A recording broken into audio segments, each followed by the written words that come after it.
O Grande Conflito. Capítulo 20. Um grande movimento mundial. Na profecia da mensagem do primeiro anjo, no capítulo 14 de Apocalipse, é predito um grande despertamento religioso sob a proclamação da breve vinda de Jesus. É visto um anjo a voar pelo meio do céu e tinha o Evangelho eterno para o proclamar aos que habitam sobre a terra e a toda nação e tribo e língua e povo. Com grande voz, ele proclama a mensagem: temei a Deus e dai-lhe glória, porque vinda é a hora do seu juízo. E adorai aquele que fez o céu, e a terra, e o mar, e as fontes das águas. Apocalipse 14, versos 6 e 7. É significativo o fato de afirmar-se ser um anjo o arauto desta advertência. Pela pureza, glória e poder do mensageiro celestial, a sabedoria divina foi servida de representar o caráter exaltado da obra a cumprir-se pela mensagem e o poder e glória que a deveriam acompanhar. E o vôo do anjo pelo meio do céu, a grande voz com que é proferida a advertência e sua proclamação a todos os que habitam sobre a terra, a toda a nação e tribo e língua e povo, evidenciam a rapidez e extensão mundial do movimento. A própria mensagem derrama luz sobre o tempo em que este movimento deve ocorrer. Declara-se que faz parte do Evangelho eterno e anuncia a abertura do juízo. A mensagem da salvação tem sido pregada em todos os séculos, mas esta mensagem é uma parte do Evangelho que só poderia ser pregada nos últimos dias, pois somente então seria verdade que a hora do juízo havia chegado. As profecias apresentam uma sucessão de acontecimentos que nos levam ao início do juízo. Isto se observa especialmente no livro de Daniel. Entretanto, a parte de sua profecia que se refere aos últimos dias, Daniel teve ordem de fechar e selar até o tempo do fim. Não poderia, antes que alcançássemos o tempo do juízo, ser proclamada uma mensagem relativa ao mesmo juízo e baseada no cumprimento daquelas profecias. Mas no tempo do fim, diz o profeta, muitos correrão de uma parte para outra e a ciência se multiplicará. Daniel capítulo 12, verso 4. O apóstolo São Paulo advertiu a igreja a não esperar a vinda de Cristo em seu tempo. Porque não será assim, diz ele, sem que antes venha a apostasia e se manifeste o homem do pecado. 2 Tessalonicenses 2, 3. Não poderemos esperar pelo advento de nosso Senhor, senão depois da grande apostasia e do longo período do domínio do homem do pecado. Este homem do pecado, que também é denominado mistério da injustiça, filho da perdição e o iníquo, representa o papado, que, conforme foi anunciado pelos profetas, deveria manter sua supremacia durante 1260 anos. Este período terminou em 1798. A vinda de Cristo não poderia ocorrer antes daquele tempo. São Paulo, com a sua advertência, abrange toda a dispensação cristã até o ano de 1798. É depois dessa data que a mensagem da segunda vinda de Cristo deve ser proclamada. Semelhante mensagem jamais foi apresentada nos séculos passados. São Paulo, como vimos, não a pregou. Indicara aos irmãos a vinda do Senhor num futuro então muito distante. Os reformadores não a proclamaram. Martinho Lutero admitiu o juízo para mais ou menos 300 anos no futuro, a partir de seu tempo. Desde 1798, porém, o livro de Daniel foi descerrado, aumentou-se o conhecimento das profecias e muitos têm proclamado a mensagem solene do juízo próximo. Como a grande reforma do século XVI, o movimento do Advento apareceu simultaneamente em vários países da cristandade. Tanto na Europa como na América, homens de fé e oração foram levados a estudar as profecias e, seguindo o relatório inspirado, viram provas convincentes de que o fim de todas as coisas estava próximo. Em diferentes países, houve grupos isolados de cristãos que, unicamente pelo estudo das Escrituras, creram na proximidade do advento do Salvador. Em 1821, 3 anos depois de Miller chegar à sua explicação das profecias que apontavam para o tempo do juízo, o Dr. José Wolff, o missionário a todo o mundo, começou a proclamar a próxima vinda do Senhor. Wolff nasceu na Alemanha, de filiação hebreia, sendo seu pai rabino judeu. Quando ainda muito jovem, convenceu-se da verdade da religião cristã.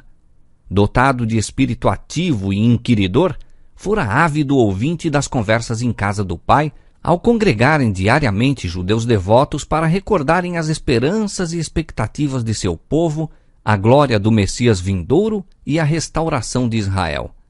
Ouvindo certo dia mencionar a Jesus de Nazaré, o menino perguntou quem era ele. Um judeu do maior talento, foi a resposta. Mas como pretendesse ser o Messias, o tribunal judaico o condenou à morte. Por que então, volveu o que fizera a pergunta, se acha Jerusalém destruída e por que nos encontramos em cativeiro? Ai de nós, respondeu o pai, porque os judeus assassinaram os profetas. Logo se insinuou na criança o pensamento, talvez fosse também Jesus um profeta, e os judeus o mataram sendo ele inocente. Tão forte foi esse pensamento, que embora lhe fosse proibido entrar em qualquer igreja cristã, muitas vezes se demorava do lado de fora a escutar a pregação. Tendo apenas 7 anos de idade, estava ele a jactar-se diante de um idoso vizinho cristão do triunfo futuro de Israel pelo advento do Messias, quando o ancião disse amavelmente, meu caro menino, dir-te-ei quem foi o verdadeiro Messias. Foi Jesus de Nazaré, a quem teus antepassados crucificaram, assim como fizeram com os profetas da antiguidade. Vai para casa e lê o capítulo 53 de Isaías e te convencerás de que Jesus Cristo é o Filho de Deus. A convicção prontamente se apoderou dele. Foi para casa, leu a passagem e admirou-se de ver quão perfeitamente ela se havia cumprido em Jesus de Nazaré. Seriam verdadeiras as palavras do cristão? Pediu o rapaz ao pai uma explicação da profecia, mas defrontou com um silêncio tão rigoroso que nunca mais ousou referir-se ao assunto. Isto, entretanto, apenas lhe aumentou o desejo de saber mais a respeito da religião cristã. Era-lhe cautelosamente conservado fora do alcance o conhecimento que buscava em seu lar hebreu, mas quando contava apenas 11 anos de idade, deixou a casa paterna e saiu para o mundo a fim de obter por si mesmo educação, escolher sua religião e ofício. Encontrou durante algum tempo um lar entre os parentes, mas não tardou a ser por eles expulso como apóstata e sozinho e sem vintém, teve de se conduzir entre estranhos. Ia de lugar em lugar, estudando diligentemente e conseguindo a subsistência com o ensino do hebraico. Por influência de um professor católico, foi levado a aceitar a fé romana e formulou o propósito de se fazer missionário para o seu próprio povo. Com este objetivo, foi, alguns anos mais tarde, prosseguir os seus estudos no Colégio da Propaganda em Roma. Ali, seu hábito de pensar independentemente e falar com franqueza acarretou-lhe a acusação de heresia. Atacava abertamente os abusos da Igreja e insistia na necessidade de reforma. Embora a princípio fosse tratado com favor especial pelos dignitários papais, depois de algum tempo o removeram de Roma.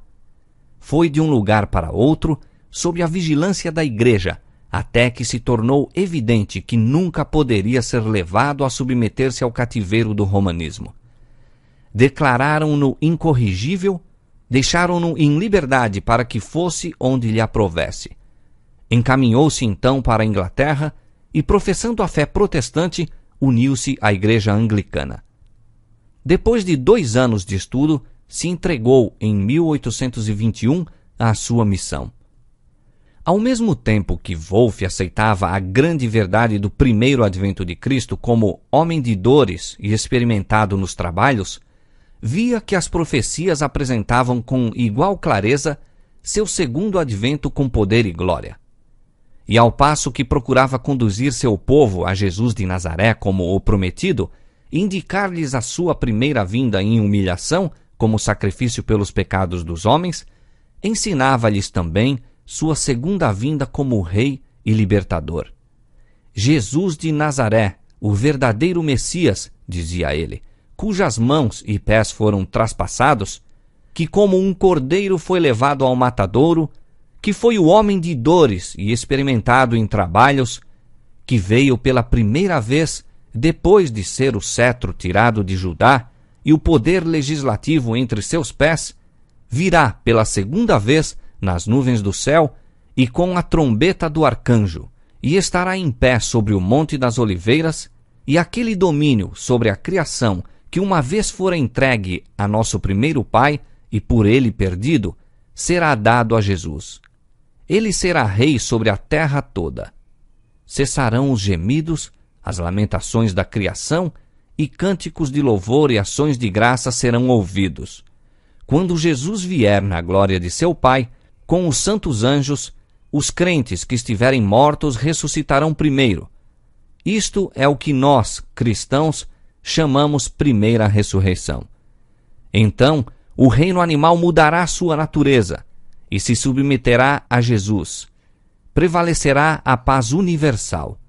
O Senhor novamente olhará para a terra e dirá que tudo é muito bom.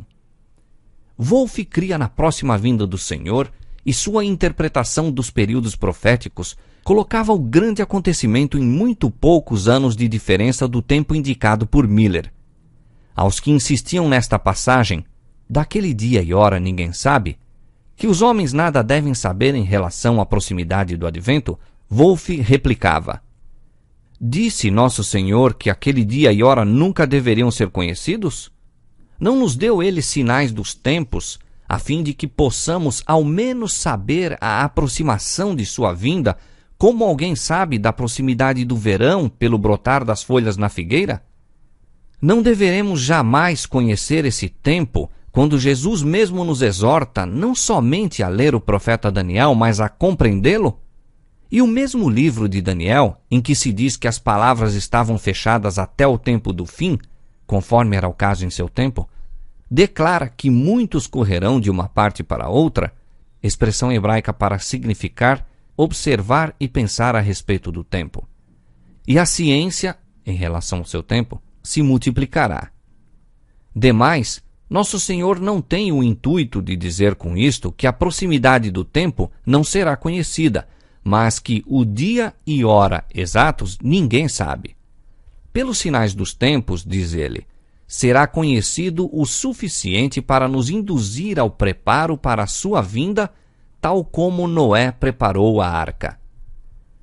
Em relação ao sistema popular de interpretar as Escrituras, ou de mal interpretá-las, escreveu Wolff: a maior parte da igreja cristã tem se separado do claro sentido das Escrituras, volvendo ao sistema fantasioso dos budistas. Estes creem que a futura felicidade dos homens consistirá em mover-se pelo ar. Admitem que, quando leem judeus, devem entender gentios, e quando leem Jerusalém, devem compreender igreja.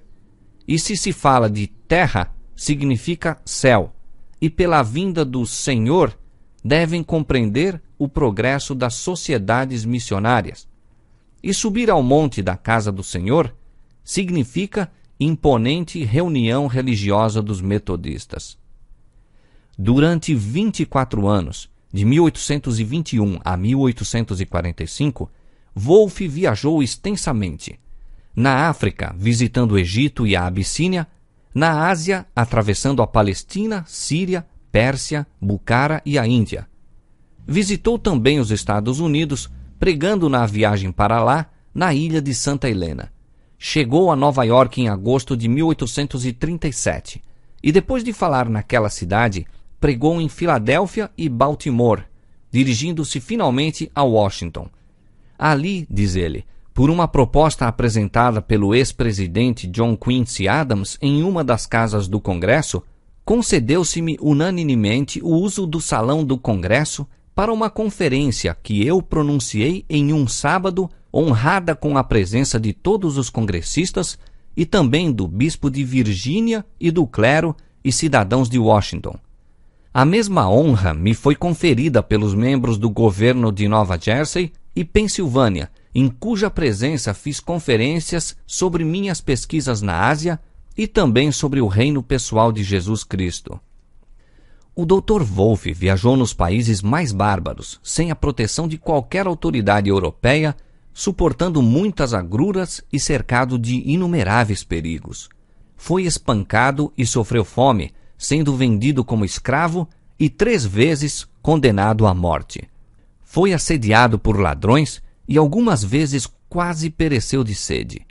Uma ocasião, despojaram-no de tudo o que possuía, obrigando-no a viajar centenas de quilômetros a pé através de montanhas, descalço e com os pés enregelados ao contato do chão frio e o rosto açoitado pela neve.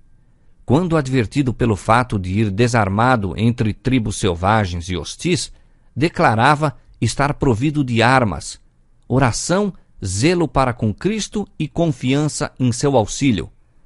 Também estou provido, disse ele, do amor de Deus e do meu próximo em meu coração e da Bíblia em minhas mãos. Aonde quer que fosse, levava consigo as escrituras em hebraico e em inglês. De uma de suas últimas jornadas, diz ele, eu conservava a Bíblia aberta na mão. Sentia que o meu poder estava no livro e que sua força me sustentaria. Assim perseverou em seus labores até que a mensagem do juízo foi levada a uma grande parte habitável do globo. Entre judeus, turcos, parsis, hindus e muitas outras nacionalidades e raças, ele distribuiu a palavra de Deus nessas várias línguas e em toda parte anunciou a proximidade do reino do Messias. Em suas viagens na Bukhara, encontrou a doutrina da próxima vinda do Senhor, professada por um povo remoto e isolado. Os árabes do Iêmene, diz ele, acham-se de posse de um livro chamado Seera, que dá informação sobre a segunda vinda de Cristo e seu reino em glória, e esperam ocorrerem grandes acontecimentos no ano de 1840. No Iêmene, passei 6 dias com os filhos de Recabe. Não bebem vinho, não plantam vinhedos, não semeiam e vivem em tendas. Lembram-se do bom e velho Jonadab, filho de Recabe. E encontrei em sua companhia filhos de Israel, da tribo de Dan, que esperam com os filhos de Recabe a breve vinda do Messias nas nuvens do céu. Outro missionário verificou existir crença semelhante na Tartária. Um sacerdote tártaro perguntou ao missionário quando Cristo viria pela segunda vez.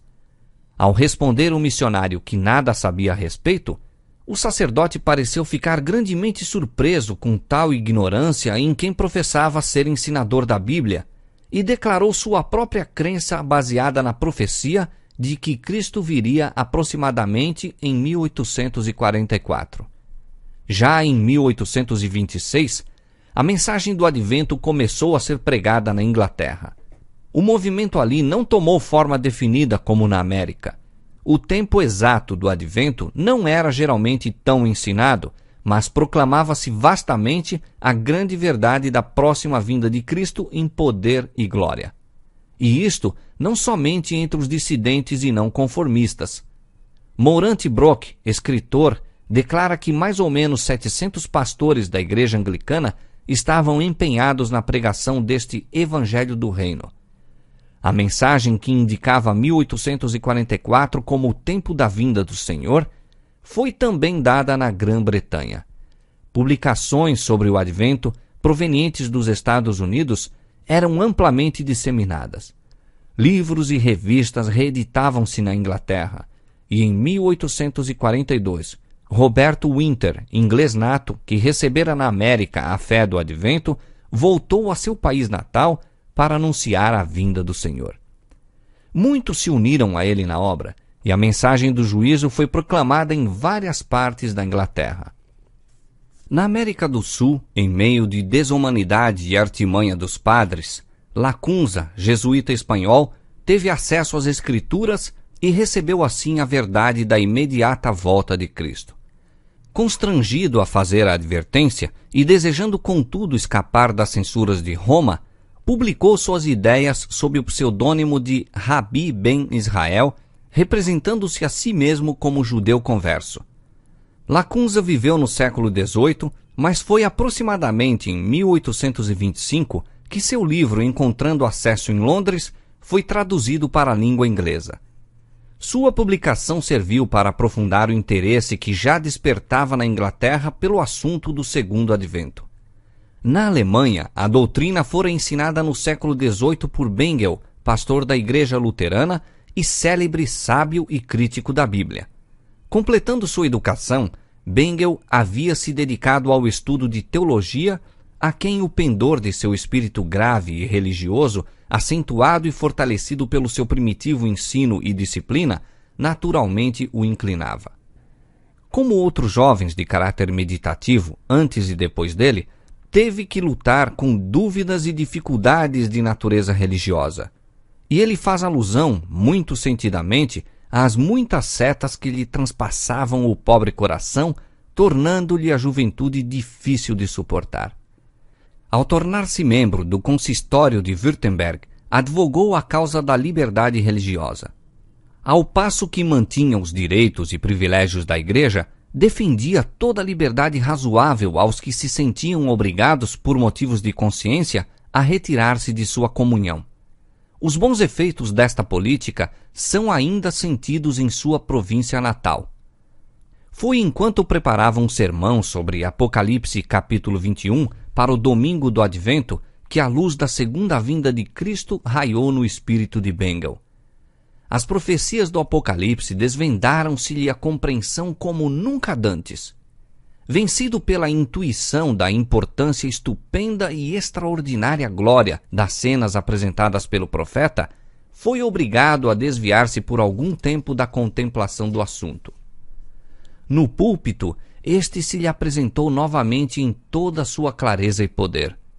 Desde aquele tempo, se dedicou ao estudo das profecias, especialmente as do Apocalipse, e logo chegou à crença de que elas mostravam a proximidade da vinda de Cristo. A data que fixou como o tempo do Segundo Advento diferia, em muitos poucos anos, da que mais tarde Miller admitiu. Os escritos de Bengel têm sido espalhados por toda a cristandade. Suas ideias sobre profecias foram, de modo geral, recebidas em seu próprio estado de Württemberg e, até certo ponto, em outras partes da Alemanha. O movimento continuou depois de sua morte e a mensagem do Advento ouviu-se na Alemanha ao mesmo tempo em que despertava a atenção dos homens em outras terras. Logo no início, alguns dos crentes foram à Rússia e ali formaram colônias, e a crença na próxima vinda de Cristo é ainda mantida pelas igrejas alemãs daquele país. A luz brilhou também na França e Suíça. Em Genebra, onde Farel e Calvino tinham propagado as verdades da Reforma, Gaussen pregou a mensagem do Segundo Advento. Na escola, como estudante, Gaussen encontrou o espírito de racionalismo que invadiu a Europa toda durante a última parte do século XVIII e início do XIX, e ao entrar para o ministério, não somente ignorava a verdadeira fé, mas se inclinava ao ceticismo. Em sua mocidade se interessara pelo estudo da profecia. Depois de ler a história antiga de Hollen, sua atenção foi despertada para o segundo capítulo de Daniel e surpreendeu-se com a maravilhosa exatidão com que a profecia se cumprira, conforme se via no relato do historiador. Ali estava um testemunho da inspiração das Escrituras que lhe serviu como âncora entre os perigos dos últimos anos. Não podia ficar satisfeito com os ensinos do racionalismo e, estudando a Bíblia e procurando luz mais clara, foi ele, depois de algum tempo, levado a uma fé positiva. Prosseguindo com as investigações sobre as profecias, chegou à crença de que a vinda do Senhor estava próxima. Impressionado com a solenidade e importância desta grande verdade, desejou levá-la ao povo. Mas a crença popular de que as profecias de Daniel são mistérios e não podem ser compreendidas foi-lhe sério obstáculo no caminho. Decidiu-se finalmente, como antes dele fizera Farel ao evangelizar Genebra, a começar o trabalho com as crianças, esperando, por meio delas, interessar os pais. Desejo que seja compreendido, disse ele mais tarde, falando de seu objetivo neste empreendimento, que não é por considerá-lo de pequena importância, mas ao contrário, por causa do seu grande valor, que desejei apresentá-lo desta maneira familiar e que falei às crianças. Quis ser ouvido e receei que não o seria se me dirigisse primeiramente às pessoas adultas. Decidi-me, portanto, a ir aos mais jovens. Arranjo um auditório de crianças. Se ele aumenta e os ouvintes escutam com interesse e agrado, compreendem e explicam o assunto, estou certo de que terei logo uma segunda reunião e os adultos, por sua vez, hão de ver também que vale a pena sentar-se e estudar. Feito isto, a causa está ganha. O esforço foi bem sucedido. Ao falar às crianças, pessoas mais velhas vieram também para ouvir. As galerias da igreja ficavam repletas de ouvintes atentos. Entre esses, havia homens de posição e saber, bem como desconhecidos e estrangeiros que visitavam Genebra. E assim, a mensagem foi levada para outras partes.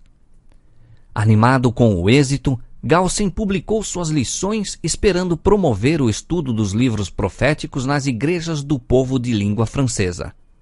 Publicar a instrução dada às crianças, diz Galsen, é dizer aos adultos que muitas vezes negligenciam os ditos livros sob o falso pretexto de que são obscuros. Como podem ser eles obscuros se vossos filhos os compreendem?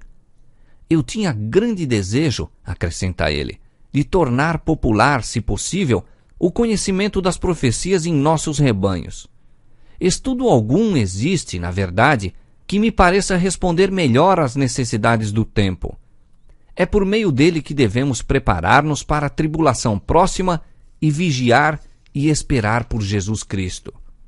Conquanto um dos mais distintos e queridos pregadores da língua francesa, Galsen, depois de algum tempo, foi suspenso do ministério pela falta principal de usar a Bíblia ao dar instrução aos jovens em vez do catecismo da igreja, manual fraco e racionalista, quase destituído de fé positiva. Mais tarde se tornou professor numa escola de teologia e aos domingos continuava seu trabalho como catequista falando às crianças e instruindo-as nas Escrituras.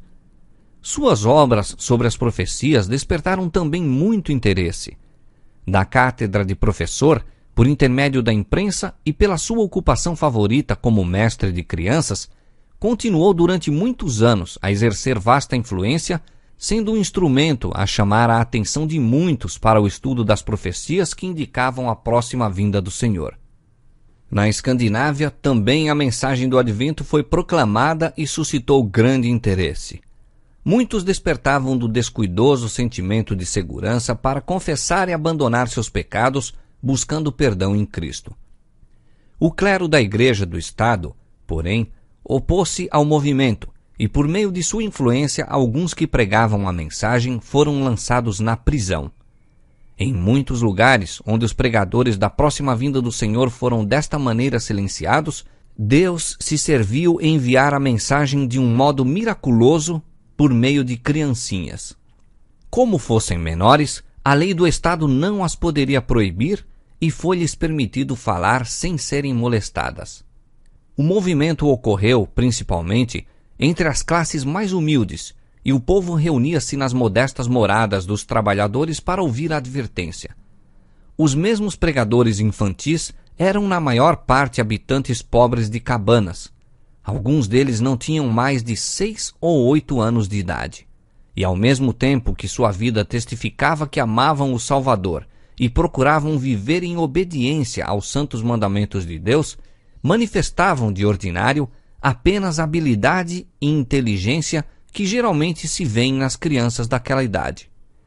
Quando se encontravam em pé diante do povo, evidenciava-se, entretanto, que eram movidos por uma influência acima dos seus dotes naturais.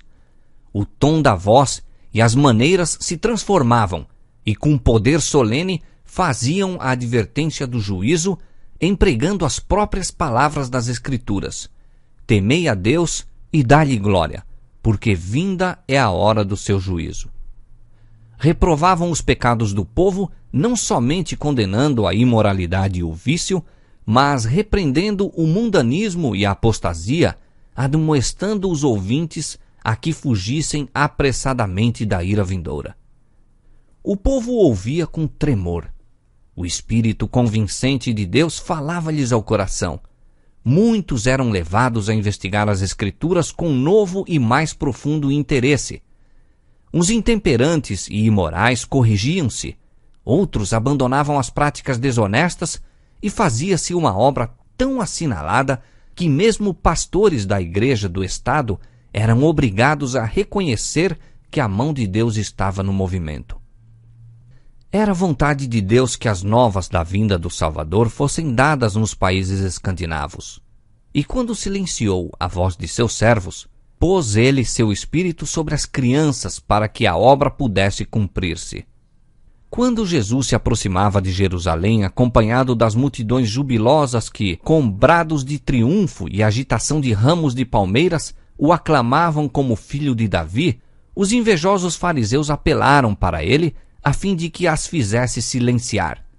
Jesus, porém, respondeu que tudo aquilo era o cumprimento da profecia e que, se aquelas vozes se calassem, as próprias pedras clamariam. O povo, intimidado pelas ameaças dos sacerdotes e príncipes, cessou com a alegre proclamação ao entrar pelas portas de Jerusalém. Mas as crianças, nos pátios do templo, entoavam em seguida o estribilho e, agitando ramos de palmeira, clamavam: Hosana ao filho de Davi. Mateus 21, 8-16. Quando os fariseus, profundamente descontentes, lhe disseram: Ouves o que estes dizem? Jesus respondeu: Sim. Nunca lestes? Pela boca dos meninos e das criancinhas de peito tiraste o perfeito louvor? Assim como Deus agiu por meio das crianças no tempo do primeiro advento de Cristo, também o fez ao dar a mensagem de seu segundo advento. A palavra de Deus deve cumprir-se para que a proclamação da vinda do Salvador seja feita a todos os povos, línguas e nações. A Guilherme Miller e seus cooperadores coube a pregação desta advertência na América. Este país se tornou o centro da grande obra do advento. Foi aqui que a profecia da mensagem do primeiro anjo teve o cumprimento mais direto. Os escritos de Miller e seus companheiros foram levados a países distantes. Em todo o mundo, onde quer que houvessem penetrado missionários, para ali se enviaram as alegres novas da breve volta de Cristo. Por toda a parte se propagou a mensagem do Evangelho eterno. Temei a Deus e dai-lhe glória, porque vinda é a hora do seu juízo. O testemunho das profecias que pareciam indicar a vinda de Cristo na primavera de 1844 apoderou-se profundamente do espírito do povo. Ao ir a mensagem de um estado para outro, despertou-se por toda a parte grande interesse. Muitos estavam convictos de que os argumentos tirados dos períodos proféticos eram corretos e, sacrificando o orgulho de suas opiniões, recebiam alegremente a verdade. Alguns pastores puseram de lado suas ideias e sentimentos sectaristas e, renunciando a seus salários e suas igrejas, uniram-se na proclamação da vinda de Jesus. Houve, entretanto, relativamente poucos pastores que aceitaram esta mensagem. Foi, por conseguinte, confiada em grande parte aos humildes leigos. Lavradores deixavam os campos, mecânicos as ferramentas, negociantes as suas mercadorias, profissionais os seus cargos. Não obstante, o número de obreiros era pequeno em comparação com a obra a ser empreendida. A condição de uma igreja ímpia, em um mundo jazendo na maldade, pesavam na alma dos verdadeiros atalaias, e eles voluntariamente suportavam as fadigas, privações e sofrimento, a fim de que pudessem chamar os homens ao arrependimento para a salvação. A obra, ainda que Satanás se opusesse, prosseguia firmemente, sendo a verdade do advento aceita por milhares. Por toda a parte se ouvia o penetrante testemunho, advertindo os pecadores, tanto mundanos como membros da igreja, a fugirem da ira vindoura. Quais São João Batista, o precursor de Cristo, os pregadores punham um machado à raiz da árvore e, com todos, insistiam em que produzissem frutos dignos de arrependimento. Seus fervorosos apelos achavam-se em evidente contraste com as afirmações de paz e segurança que se ouviam nos púlpitos populares. E onde quer que a mensagem fosse apresentada, comovia o povo. O simples e direto testemunho das Escrituras levava ao coração pelo poder do Espírito Santo, comunicava-lhes um peso de convicção a que poucos eram capazes de resistir inteiramente. Os que professavam a religião eram despertos de sua falsa segurança. Viam sua apostasia, mundanidade e incredulidade, seu orgulho e egoísmo. Muitos buscavam o Senhor com arrependimento e humilhação. Fixavam agora no céu as afeições que durante tanto tempo se haviam apegado às coisas terrenas. O Espírito de Deus repousava sobre eles e, com coração abrandado e subjugado, uniam-se para fazer soar o clamor: temei a Deus e dai-lhe glória, porque vinda é a hora do seu juízo. Pecadores, chorando, perguntavam: que devo fazer para me salvar? Aqueles cuja vida tinha sido assinalada pela desonestidade estavam ansiosos por fazer a devida restituição. Todos os que encontravam paz em Cristo anelavam ver outros participarem desta bênção. O coração dos pais se convertia aos filhos e os dos filhos aos pais. As barreiras do orgulho e reserva foram varridas. Fizeram-se confissões sinceras e os membros da família trabalhavam pela salvação dos mais queridos e dos que mais perto se achavam. Frequentemente se ouvia a voz de fervorosa intercessão. Por toda parte havia almas em profunda angústia, lutando com Deus. Muitos passavam em oração a noite toda para obter a certeza de que seus pecados estavam perdoados ou pela conversão dos parentes ou vizinhos. Todas as classes se congregavam nas reuniões adventistas. Ricos e pobres, grandes e humildes, achavam-se por vários motivos ansiosos por ouvir, por si mesmos, a doutrina do segundo advento. O Senhor detinha o espírito de oposição enquanto seus servos explicavam as razões de sua fé. Algumas vezes o instrumento era fraco, mas o Espírito de Deus dava poder à sua verdade. Sentia-se a presença dos santos anjos nessas assembleias e muitos eram diariamente acrescentados aos crentes. Ao serem repetidas as provas da próxima vinda de Cristo, vastas multidões escutavam silenciosas e extasiadas as solenes palavras. O céu e a terra pareciam aproximar-se um do outro.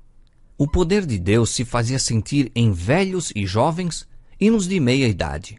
Os homens procuravam seus lares com louvores nos lábios, ressoando o som festivo no ar silencioso da noite. Pessoa alguma que haja assistido àquelas reuniões jamais poderá esquecer-se dessas cenas do mais profundo interesse. A proclamação de um tempo definido para a vinda de Cristo despertou grande oposição de muitos dentre todas as classes, desde o pastor, no púlpito, até ao mais ousado pecador. Cumpriram-se as palavras da profecia. Nos últimos dias virão escarnecedores, andando segundo suas próprias concupiscências e dizendo: onde está a promessa de sua vinda?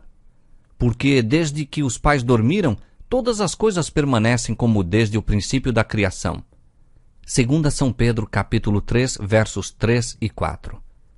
Muitos que professavam amar ao Salvador declaravam que não se opunham à doutrina do segundo advento. Faziam objeções unicamente ao tempo definido, mas os olhos de Deus que veem tudo liam-lhes o coração. Não desejavam ouvir acerca da vinda de Cristo para julgar o mundo com justiça. Haviam sido servos infiéis. Suas obras não resistiriam à inspeção do Deus que sonda os corações e receavam encontrar-se com o Senhor. Tais como os judeus nos dias de Cristo não estavam preparados para recebê-lo. Não somente se recusavam a ouvir os claros argumentos das Escrituras Sagradas, mas procuravam ridicularizar aos que aguardavam o Senhor. Satanás e seus anjos exultavam e lançavam afronta ao rosto de Cristo e dos santos anjos, por ter seu povo professo tão pouco amor por ele, que não desejavam o seu aparecimento. Daquele dia e hora ninguém sabe, era o argumento mais frequentemente aduzido pelos que rejeitavam a fé do advento. A passagem é: daquele dia e hora ninguém sabe, nem os anjos do céu, nem o Filho, mas unicamente meu Pai.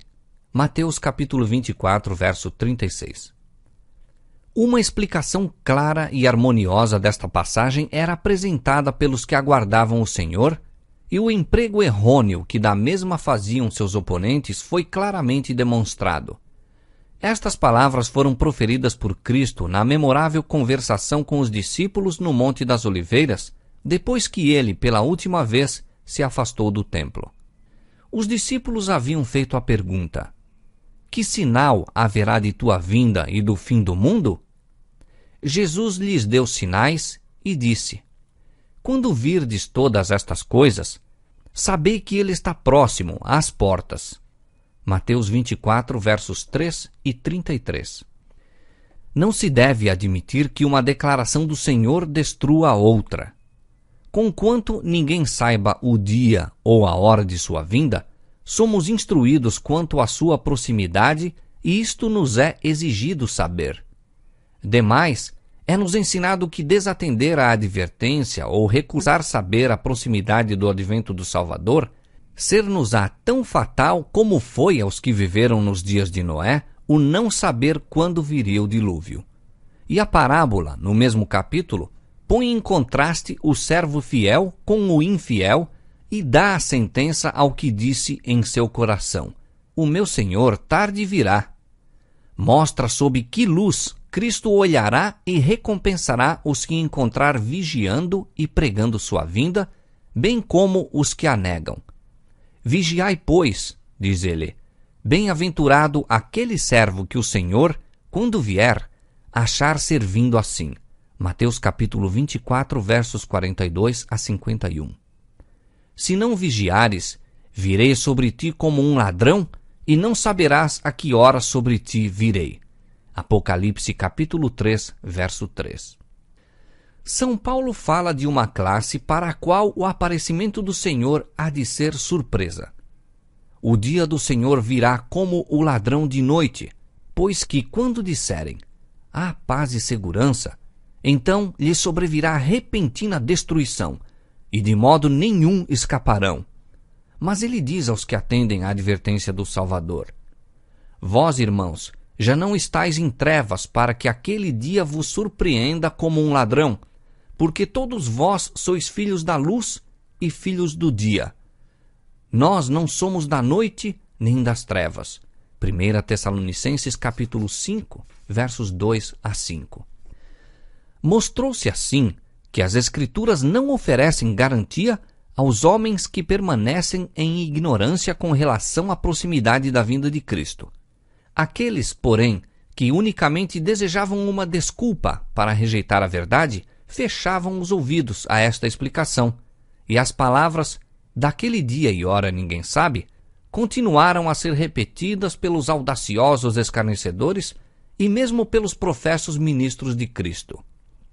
Ao despertarem os homens e começarem a inquirir do caminho da salvação, interpuseram-se ensinadores religiosos entre aqueles e a verdade, procurando acalmar-lhes os temores com interpretações falsas da palavra de Deus.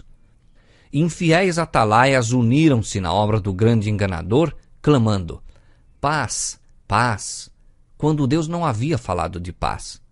Muitos, tais quais os fariseus do tempo de Cristo, se recusaram a entrar no reino do céu e embaraçavam aos que estavam entrando. O sangue dessas almas ser-lhes-á requerido.